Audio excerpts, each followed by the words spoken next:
আসসালামু আলাইকুম প্রিয় শুভাকাঙ্ক্ষী বন্ধুরা। আজকে একটি ইম্পর্টেন্ট বিষয় নিয়ে আলোচনা করব। বিষয়টি হচ্ছে G7 বৈশ্বিক জোট। এই G7 কি এবং এর কার্যকারিতাটা আসলে কি? এবং এর প্রেক্ষাপট কী ছিল? G7 হচ্ছে মূলত শিল্পোন্নত অর্থনীতির ৭টি দেশের সমন্বয়ে একটি জোট, যেটা হচ্ছে ১৯৭৫ সালে গঠিত হয়। মূলত এর প্রেক্ষাপট ছিল ১৯৭৩ সালে। বর্তমান সময়ের যে প্রেক্ষাপট, জ্বালানি সংকট একেবারে চরম পর্যায়ে পৌঁছেছে, এরকমেরই একটি অবস্থার সম্মুখীন হয়েছিল ১৯৭৩ সালে বিশ্ব। তখন হচ্ছে বিশ্বের কিছু উন্নত রাষ্ট্র, শিল্পোন্নত দেশ চিন্তা করল যে বা তারা একীভূত হয়ে একটি জোট গঠন করার চিন্তাভাবনা মাথায় নিল এবং তার প্রেক্ষাপটে ১৯৭৫ সালে হচ্ছে এই জোটটি গঠন করে, যেটা হচ্ছে G6 নামে পরিচিতি পায় প্রথমে।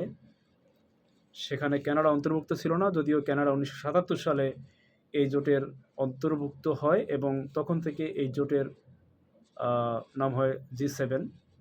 এই জি গ্রুপ অফ 7, এখানে হচ্ছে রাষ্ট্র সংখ্যা যত বাড়বে তখন তার নাম ততই হবে, জি এর সাথে 7, 8 এরকমের। যদিও পরবর্তীতে ১৯৯৮ সালে রাশিয়া যুক্ত হয়ে এই জোটের নাম কিন্তু G8 হয়েছিল এবং রাশিয়া বেশি দিন কন্টিনিউ করতে পারেনি।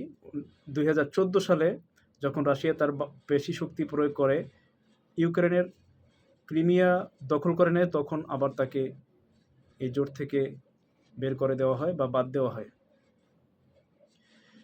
যেহেতু এই গ্রুপ বা সংস্থার কাজ হচ্ছে শান্তি রক্ষা এবং হচ্ছে মূল কাজ হচ্ছে বৈশ্বিক যে সম্পদ, এই সম্পদের একটি সুষম বন্টনের ক্ষেত্রে তারা পরামর্শ করবে এবং সেক্ষেত্রে তারা ভূমিকা নিয়ে থাকবে। আর যে প্রেক্ষাপটে মূলত এই সংস্থার উদ্ভব বা এই গ্রুপ অফ 7-এর আবির্ভাব হয়েছে, সেই প্রেক্ষাপট থেকে বর্তমান সময়ে যে জ্বালানি সংকট বা বর্তমান বিশ্বে যে একটি সংকটময় মুহূর্ত আমরা পার করছি, সেখানে আসলে এই G7-এর ভূমিকা কী এবং তারা কি আদৌ কোনো পদক্ষেপ নিয়েছে কিনা, কোনো আলোচনায় বসছে কিনা, আমার জানা মতে তারা এখনও করেনি এবং প্রকাশ্যে অবশ্য আসে নাই। যদিও গতকালকে নিউজে দেখলাম যে ইউরোপিয়ান কিছু কান্ট্রি তারা চাচ্ছে আবার আলাদা একটি জোট করার জন্য। আসলে প্রেক্ষাপট আসবে এবং আমরা বিভিন্ন সময়ে বিভিন্ন জোট গঠন করতে দেখব, কিন্তু পরবর্তীতে তার কোনো প্রপার যে কর্মপদ্ধতি সেগুলো যদি এক্সিকিউট না করে, সেক্ষেত্রে আমাদের আসলে এইসব জোট দেখলে মূলত হাসির উদ্রেক ছাড়া আর কোনো কিছুই হবে না। এই বর্তমান প্রেক্ষাপটে G7-এর ভূমিকা নেওয়া দরকার ছিল, সেটা নিতে পারে নাই। যদিও G7 হচ্ছে, আমি মনে করি যে জাতিসংঘের থেকে একেবারেই ছোট একটি সংগঠন বা সংস্থা, যদিও এর হচ্ছে কোনো সচিবালয় বা হেড অফিসও নেই। তো সেক্ষেত্রে এটার ভূমিকা, তো জাতিসংঘের যে ভূমিকা, সেক্ষেত্রে এটার ভূমিকা না থাকাটা স্বাভাবিক, এটা ধরে নিতে হবে। আর বিশেষ করে ইউরোপিয়ান কান্ট্রির যে লিডাররা বর্তমানে যেরকম তাদের অনুভূতি বা তাদের অ্যাটিটিউড লক্ষ্য করা যাচ্ছে, সেক্ষেত্রে আমার মনে হচ্ছে তারা একটি সঠিক পথেই হাঁটছে। যেভাবে রাশিয়াকে ইউক্রেনের ক্রিমিয়া দখল করার অপরাধে তাকে এই জোট থেকে বের করে দেওয়া হয় G7 থেকে, তাহলে সেই একই কারণ বা তার থেকে বড় অপরাধ করেও কিভাবে যুক্তরাষ্ট্র এই জোটের সদস্য হিসেবে এখনও বহাল থাকে। আসলে আমরা এরকমটাই দেখে থাকি যে এই সুপার পাওয়ার যাকে বলি যুক্তরাষ্ট্র, আসলে যুক্তরাষ্ট্র মূলত যতগুলি সংস্থা আপনার পৃথিবীতে যতগুলি সংস্থা আছে, যে সংস্থাগুলির সাথে যুক্তরাষ্ট্র যুক্ত আছে, সেই সংস্থাগুলির পুরোপুরি কন্ট্রোল যুক্তরাষ্ট্রের হাতে।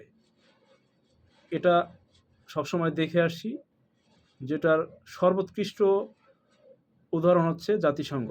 জাতিসংঘের যে ভূমিকা থাকা উচিত ছিল যে কোনো সংকটকালীন মুহূর্তে, সেই ভূমিকাটা আসলেই নিতে পারে না, একমাত্র যুক্তরাষ্ট্রের তাবেদারি করার জন্য। এখন যদি ইউরোপিয়ান কান্ট্রির যে লিডাররা আছে তারা যদি একটি শান্তির পথে হাঁটে এবং এই ডোনাল্ড ট্রাম্প বা যুক্তরাষ্ট্রের তাবেদারি না করে তারা আলাদা একটি জোট গঠন করে, সেটাকে আমি মনে করি বিশ্বের অধিকাংশ না, শুধু ম্যাক্সিমাম দেশগুলি তাদেরকে সমর্থন করবে এবং তাদের পক্ষে কাজ করবে। তাদের পক্ষে না, তাদের সাথে একীভূত হয়ে সবাই কাজ করবে। মূলত পক্ষে কাজ করা হচ্ছে যুক্তরাষ্ট্রের। এই পক্ষে কাজ করার পক্ষে আসলে থাকাও ঠিক না। মূলত এখন পৃথিবীতে এই শান্তির সুবাতাস যদি ধাবমান হওয়ার ব্যাপারে সমস্ত দেশের, ইউরোপিয়ান কান্ট্রি না শুধু, যদিও আমরা ইউরোপিয়ান কান্ট্রিকে সভ্য সোসাইটি বলে থাকি, কান্ট্রিগুলোকে আসলেই সভ্য এবং সভ্যতার উদাহরণ সেট আপ করতে হবে তাদেরকে। যদি এই ডোনাল্ড ট্রাম্পের আওতা থেকে বের হয়ে তারা যদি একটা সুন্দর, একটা কার্যকরী একটি সংগঠন গঠন করতে পারে, একটা সংস্থা গঠন করতে পারে, এবং সেখানে আমার মনে হয় পৃথিবীর সমস্ত জাতি, একমাত্র যুক্তরাষ্ট্রেরও সবাই না, ডোনাল্ড ট্রাম্প এবং ইহুদিদের একমাত্র ইবলিস, যেটা ইহুদিদের নেতা, ওরা যদিও নেতা বলে থাকে, আমাদের কাছে ওরা ডেভিল শামিল, নেতানিয়াহু, এই দুটোকে বাদ দিয়ে যদি একটি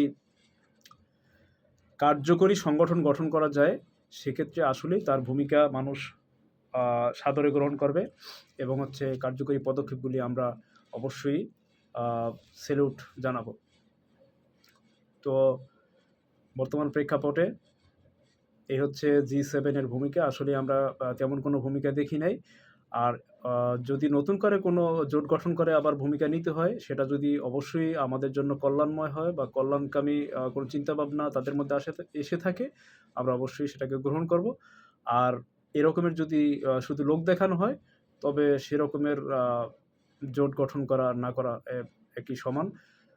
ইনশাআল্লাহ আমরা আশা করব আল্লাহ তাআলা সবাইকে সহি বুঝ দান করুক এবং অন্য ধর্মাবলম্বী যারা আছে তারাও যেন এই অশান্তির পক্ষে না থাকে, সবাই যেন শান্তির পক্ষে থেকে একই গ্লোবাল ভিলেজ যেটা আমরা বলে থাকি, অবশ্য গ্লোবাল ভিলেজ মুখে মুখে আমরা বলে থাকি, একমাত্র দুই চারটা লোকের জন্যই আমরা আসলে একই গ্রামে পরিণত হতে পারি নাই প্রকৃতপক্ষে।